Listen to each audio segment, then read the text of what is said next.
Olá pessoal, bem-vindos a mais um vídeo do nosso canal. E hoje eu queria compartilhar com vocês aqui esse mini UPS, na linguagem popular, o Mini No Break, que eu acabei criando aqui com 3 células dessa bateria 18650 que eu tinha sobrando aqui da Samsung. Então são 3 células de 2600 mAh. E o que me levou a criar isso daqui foi simplesmente o fato de eu ter encontrado essa placa no Mercado Livre. Essa placa se chama placa de proteção de bateria. Eu nem sabia que ela se chamava isso, né? Eu sabia que existia essa placa que controlava a carga e a descarga das baterias, inclusive com esse balanceamento aqui, né, que é feito entre essas três células. Mas eu não sabia que essa placa se chamava placa protetora, ou placa de proteção. Mas enfim, eu vou deixar o link aí para essa placa no Mercado Livre aí na descrição do vídeo.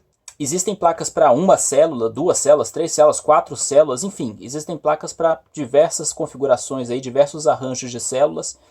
E eu achei interessante fazer esse daqui porque com 3 células eu consigo 3 vezes 3.7 volts, que é a tensão nominal, me dando aí muito próximo de 12 volts, que é a tensão que eu costumo alimentar essas placas ATX, né? Então o conector ATX aqui ela sempre recebe 12 volts. Ela também recebe 5 volts, menos 5 volts, 3.3 volts, mas enfim, a alimentação principal aqui desse mini conector ATX aqui de alimentação, ela é uma entrada de 12 volts. Então eu pensei, puxa, por que será que eu não faço então um mini UPS, né, um mini no break para essas máquinas, uma vez que ela vai estar na tomada e se acabar a luz, eu posso ficar tranquilo de que esse servidor que deve estar gravando as minhas câmeras de segurança, ou enfim, controlando a automação da minha casa, que é outra coisa importante também, não vai acabar, né? Que ela vai funcionar. E eu digo automação porque você pensa, poxa, mas se não tem luz, como é que a automação da casa vai funcionar?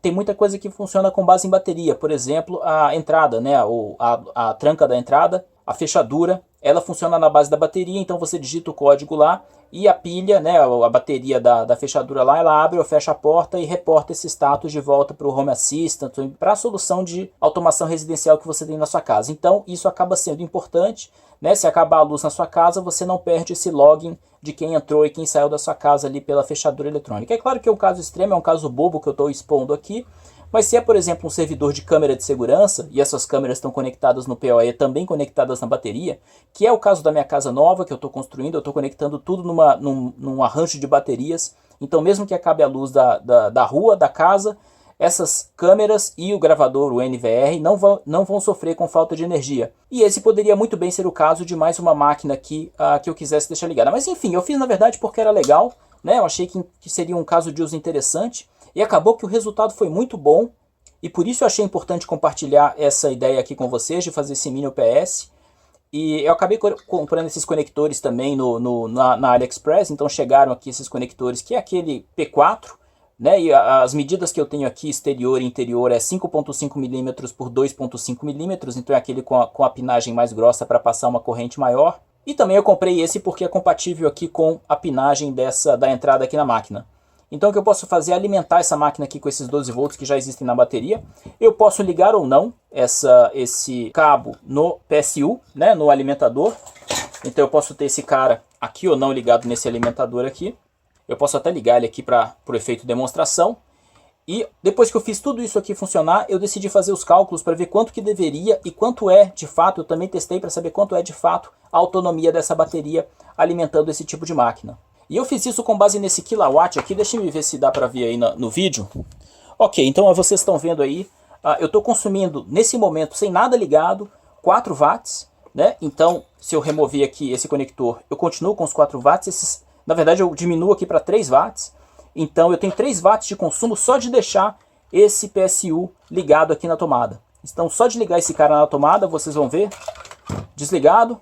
1 watt, ele deve diminuir para 0 watt, será? Ou será que ele calcula 1 watt desse kilowatt? Então aqui, 1 watt do kilowatt, vamos colocar assim, vamos considerar isso. Conecto aqui o PSU, ele está medindo aqui 3 watts, então a gente tem os mesmos 3 watts de consumo. Certo? Isso já responde uma dúvida nossa, que é, se eu deixar esse PSU conectado na tomada, ele consome alguma energia? Ele consome, mínima, mas consome. Você provavelmente vai pagar centavos de deixar isso daqui conectado na tomada por mês, mas ele consome um pouquinho sim. E se a gente conecta aqui no nosso UPS, né, no nosso no break, ele passa então para 5 watts. Ele passa para 5 watts, na verdade, momentaneamente, enquanto ele está meio que recarregando as baterias. eu já vi que quando a bateria está completamente carregada, ele volta aqui para os 3 watts, tá? Então isso daqui, essa plaquinha de proteção acaba não consumindo nada. E a minha ideia aqui foi a seguinte, foi ligar essa máquina com o disco Windows. Então deixa eu fazer a mesma configuração que eu fiz aqui nos meus testes. Então esse daqui é o meu disco Windows de teste, a gente pode ver que ele já está com os LEDs aqui de ativação de 5 volts do USB acesos. E o nosso indicador aqui de placa ligada, né, o nosso cooler.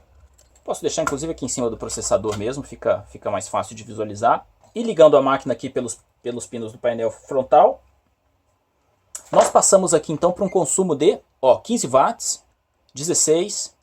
Eu fiz alguns testes, eu vi que a média dele acaba ficando em 18 watts. Às vezes ele chega a 20 watts, mas não passa disso. 17.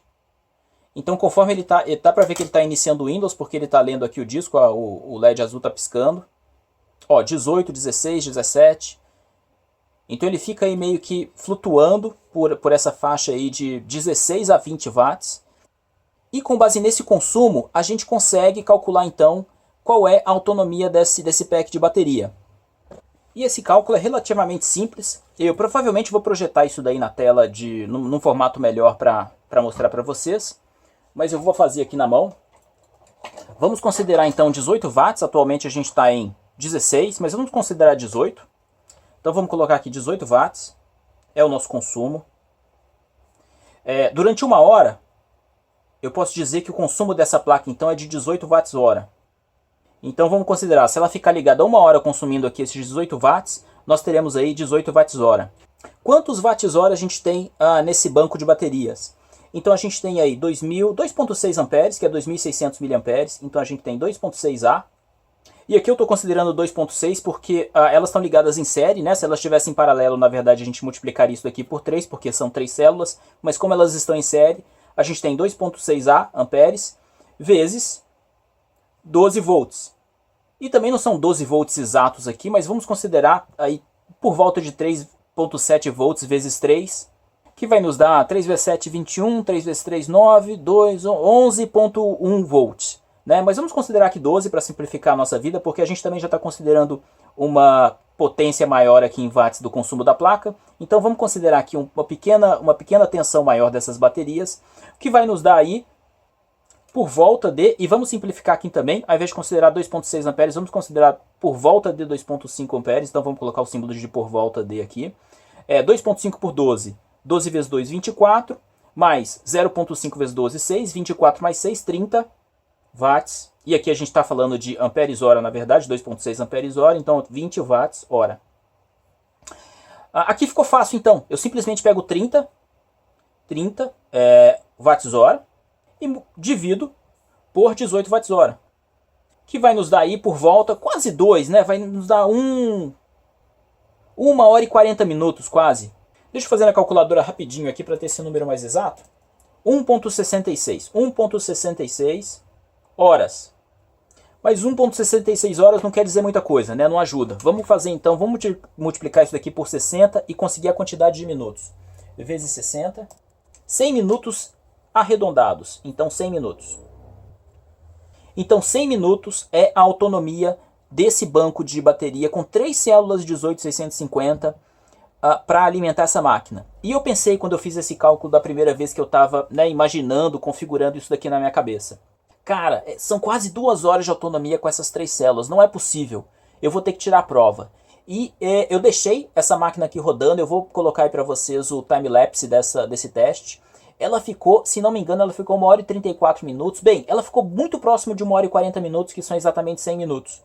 Então isso realmente funciona, a matemática realmente bate aqui com o que a gente imaginou, com o que a gente projetou. E é claro, eu fiquei muito feliz disso daqui ter funcionado e achei um projeto muito bacana, porque é um mini no break, né? É um mini UPS, né? Uninterruptible Power Supply, que é o nome correto disso, mas a gente chama de no break, assim como palha de aço é bombril. E é claro que isso aqui funciona, né? Eu posso tirar aqui para vocês verem. Ó, desconectei da tomada. Né? Tirei esse fio todo aqui. Essa máquina está rodando 100% nesse banco de bateria. E assim ela ficará aqui rodando Windows, enfim. É claro que eu não estou contando aqui a energia do monitor nem nada, mas isso daqui vai ser um servidor headless mesmo. no meu caso. Então, claro que isso daí não se aplica para todos os casos, mas para o meu caso aqui, que o consumo é por volta de 18 watts-hora, esse carinha aqui me dá mais de 1 hora de autonomia para alimentar essa máquina, o que é excelente, dado o valor que eu paguei nesse mini no-break aqui. Às vezes a gente paga um valor muito mais alto no no-break, muito mais caro, que ali vai ter a taxa de conversão, vai ter aquele fator de potência de converter AC para DC, enfim, vai ter uma perda muito maior da energia da bateria e não vai nos dar essa autonomia que eu tenho aqui com essa configuração. Então é isso, eu só queria compartilhar esse projeto com vocês. Muito bacaninha esse projeto, gostei muito de fazer. Espero que seja útil para alguém. Muito obrigado por ter assistido o vídeo, um grande abraço e até a próxima.